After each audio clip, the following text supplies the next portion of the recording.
Sisi kama wachezaji tuko tayari kwa mchezo wa kesho.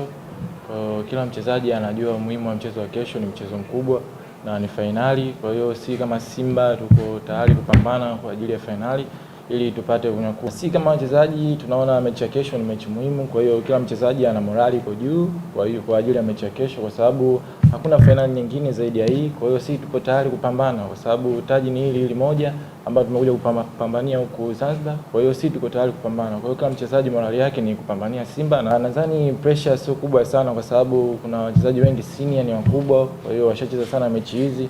Nadhani matokeo ni mchezo tu wa uwanjani, lakini nadhani kwa raundi hii sisi kama Simba tumepambana ili kuambia mashabiki wa Simba sisi kama wachezaji na timu nzima na benchi la ufundi tumejiandaa vizuri, kwa sababu tunafuata maelekezo ya kocha kila atakachotuambia, kwa sababu ni lengo letu sisi ni kushinda. Kwa hiyo tuko hapa kwa ajili ya kushinda ili tuwafurahishe mashabiki wetu, na tunajua kwamba ofa mashabiki wetu ni sisi ndio wa kuitoa. Kwa hiyo sisi tuko tayari kuwapambania kwa ajili ya kesho ili tushinde.